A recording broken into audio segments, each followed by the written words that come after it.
दोस्तों आपका एक बार फिर से स्वागत है वैदिक स्टोरीज पर। दोस्तों आशा करते हैं कि महाभारत के युद्ध पर बनी ये सीरीज आपको पसंद आ रही होगी। आज इस वीडियो में हम बात करेंगे युद्ध के 6ठे दिन से आगे की कहानी। आइए शुरू करते हैं। लगातार 6 दिनों के युद्ध ने दोनों सेनाओं को थका दिया था, लेकिन ना तो कौरव और ना ही पांडव ने हार मानने का कोई संकेत दिया।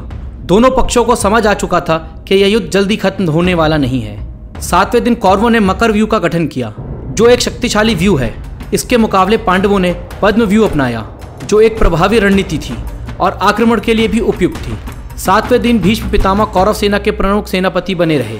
उनके आक्रमण ने पहले 6 दिनों में ही पांडवों की सेना को काफी कमजोर कर दिया था। इस दिन भी भीष्म पितामह ने अपने बाणों से पांडवों के कई योद्धाओं को घायल कर दिया।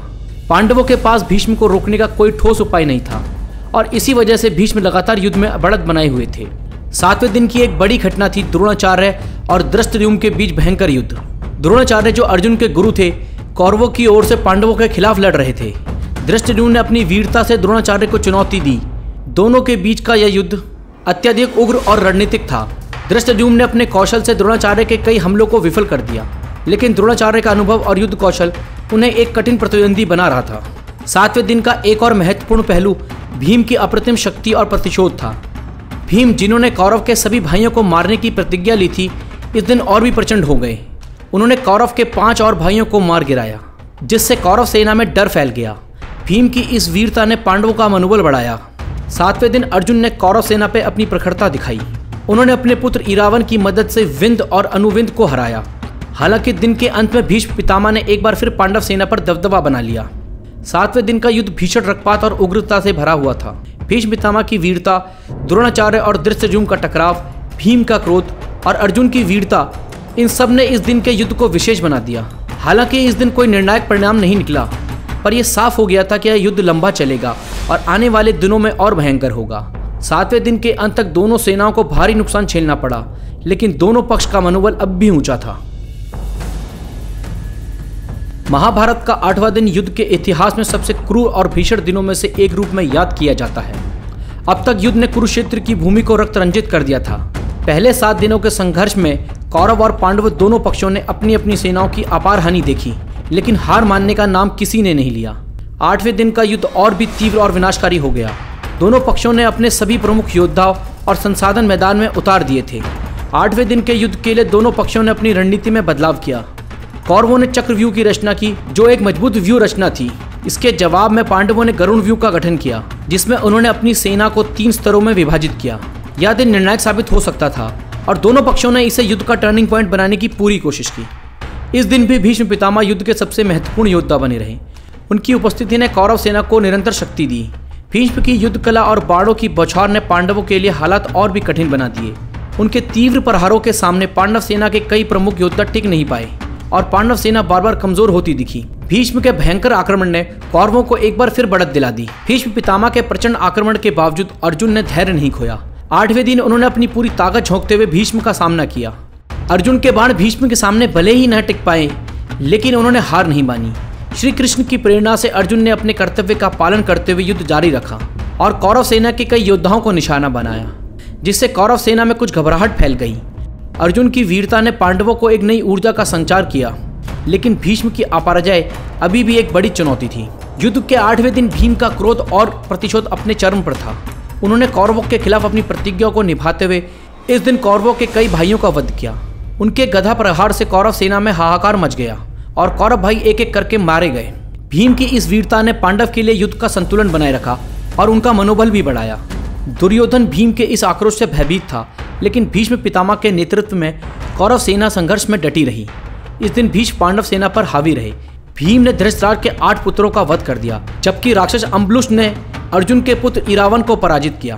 वहीं घटोत्कच ने अपनी शक्तियों से दुर्योधन को परेशान किया। भीष्म की आज्ञा पर भगदत्त ने घटोत्कच, भीम, युधिष्ठिर और अन्य पांडव सेना को पीछे धकेल दिया। दिन के अंत तक भीम ने धृतराष्ट्र के 9 पुत्रों का वध कर दिया था, जिससे युद्ध का नजारा और भी भयानक हो गया था। इस दिन की एक और प्रमुख घटना थी द्रोणाचार्य की कुशल रणनीति। उन्होंने कौरव सेना को संगठित करते हुए पांडवों के प्रमुख योद्धाओं पर हमला किया।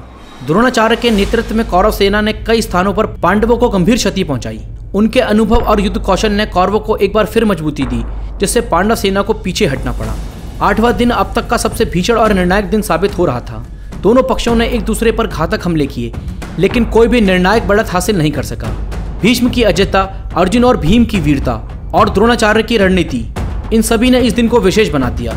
8वें दिन के अंत तक युद्ध का कोई स्पष्ट विजेता नहीं था, लेकिन यह निश्चित हो गया था कि आने वाले दिन और भी अधिक रंजित और कठिन होंगे। युद्ध अपने चरम पर पहुंच गया था और दोनों पक्ष अब किसी भी हद तक जाने को तैयार थे। सुबह की पहली किरण के साथ युद्ध का 9वां दिन शुरू होता है। महाभारत का 9वां दिन अब तक के सबसे निर्णायक और नाटकीय दिनों में से एक था। 8 दिनों की भीषण लड़ाई के बाद पांडव और कौरव दोनों पक्ष अत्यधिक थक चुके थे, लेकिन हार मानने का नाम कोई नहीं ले रहा था। इस दिन युद्ध की दिशा बदलने के लिए पांडवों को एक नई रणनीति की आवश्यकता थी। 9वें दिन भीष्म पितामह की अजेयता और पांडवों के लिए एक बड़ी चुनौती साबित हुआ, जबकि श्री कृष्ण की महत्वपूर्ण भूमिका ने इस युद्ध को एक नई दिशा दी। 9वें दिन की शुरुआत में दोनों पक्षों की सेनाएं एक बार फिर आमने सामने थीं। कौरव सेना ने चक्रव्यूह की रचना की, पांडवों ने भी अपनी सेना को व्यवस्थित किया, लेकिन भीष्म पितामह की अजेयता उनकी सबसे बड़ी चिंता थी।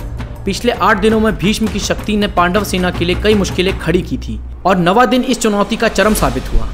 9वें दिन भीष्म पितामह ने अपनी अपराजयता बरकरार रखी। उनके बाणों की मारक क्षमता ने पांडव सेना को लगातार कमजोर किया। भीष्म के हमले इतने तीव्र थे कि पांडवों के कई प्रमुख योद्धा उनके सामने टिक नहीं पाए। इस दिन भीष्म ने पांडव सेना के कई योद्धाओं को घायल किया और कुछ को मार भी डाला, जिससे पांडवों के हालात और भी कठिन हो गए। 9वें दिन दुर्योधन ने भीष्म से कर्ण को युद्ध में शामिल करने का सुझाव दिया, जिस पर भीष्म ने आश्वासन दिया कि वह श्री कृष्ण को शस्त्र उठाने के लिए मजबूर कर देंगे या किसी एक पांडव का वध कर देंगे। इसके बाद श्री कृष्ण ने स्वयं युद्ध में हस्तक्षेप किया और शस्त्र उठाने का निर्णय लिया। इस दिन भीष्म ने पांडवों की सेना का अधिकांश हिस्सा नष्ट कर दिया था। इस दिन की एक महत्वपूर्ण घटना अर्जुन और श्री कृष्ण के बीच का संवाद था। अर्जुन, जो भीष्म पितामह का आदर करते थे, उनके खिलाफ पूरी ताकत से लड़ने में संकोच कर रहे थे। श्री कृष्ण ने अर्जुन को समझाया कि यह युद्ध धर्म और अधर्म के बीच है और अर्जुन का कर्तव्य है कि वह धर्म की रक्षा के लिए पूरी शक्ति से युद्ध करे। इस प्रेरणा ने अर्जुन को नई ऊर्जा दी और उन्होंने भीष्म के खिलाफ पूरी ताकत से लड़ने का संकल्प किया। 9वें दिन का सबसे नाटकीय क्षण तब आया जब श्री कृष्ण ने अर्जुन की दुविधा और भीष्म की अजेयता से निराश होकर खुद युद्ध में हस्तक्षेप किया। श्री कृष्ण ने क्रोधित होकर अपने सुदर्शन चक्र को उठाने का निर्णय लिया और रथ से कूद पड़े। श्री कृष्ण के इस रूप को देखकर युद्ध भूमि में सभी हैरान रह गए। भीष्म ने श्री कृष्ण को सामने आते देख अपनी बाहें फैला दी और कहा कि उसका अंत श्री कृष्ण के हाथों होना गर्व की बात होगी। लेकिन अर्जुन ने श्री कृष्ण को रोक लिया और वादा किया कि वह भीष्म के खिलाफ पूरी शक्ति से लड़ेंगे। श्री कृष्ण के इस हस्तक्षेप के बाद पांडवों ने भीष्म को परास्त करने के लिए अपनी रणनीति में बदलाव किया। वो समझ गए थे कि सीधे मुकाबले में भीष्म को हराना असंभव है। युधिष्ठिर, अर्जुन, भीम ने मिलकर भीष्म की कमजोरियों को निशाना बनाने की योजना बनाई। इस नई रणनीति के तहत पांडवों ने भीष्म की बजाय कौरव सेना के अन्य प्रमुख योद्धाओं को निशाना बनाया। अर्जुन ने कौरवों के कई योद्धाओं पर बाणों की बौछार की, जबकि भीम ने गदा प्रहार से कौरव सेना में तबाही मचा दी। यह रणनीति कौरव सेना को धीरे धीरे कमजोर कर रही थी, लेकिन भीष्म की चुनौती अब भी बरकरार थी। 9वें दिन भीम का आक्रमण विशेष रूप से प्रभावशाली था। भीम, जिन्होंने अब तक कौरवों के कई भाइयों को मार गिराया था, उन्होंने इस दिन और अधिक उग्रता दिखाई। उन्होंने अर्जुन और उनके भाइयों को निशाना बनाते हुए कौरव सेना पर भारी हमला किया। उनके गदा के प्रहार से कौरवों के कई योद्धा मारे गए, जिससे सेना में भय फैल गया। भीम के इस आक्रमण ने पांडव का पक्ष को थोड़ी राहत दी, लेकिन भीष्म का दबदबा अभी भी जारी था। 9वें दिन का भी कोई स्पष्ट परिणाम सामने नहीं आया, लेकिन यह स्पष्ट था कि भीष्म पितामह को जल्दी रोका नहीं गया तो पांडवों के लिए यह युद्ध जीतना असंभव होगा। युधिष्ठिर, अर्जुन और श्री कृष्ण समझ गए थे कि अगले दिन एक निर्णायक कदम उठाना होगा, नहीं तो भीष्म के रहते कौरवों को हराना मुश्किल होगा। 9वें दिन की घटनाओं ने यह संकेत दिया कि अगला दिन जब पांडव भीष्म के खिलाफ अपनी अंतिम रणनीति को अंजाम देंगे, युद्ध के इतिहास में सबसे महत्वपूर्ण मोड़ साबित हो सकता है।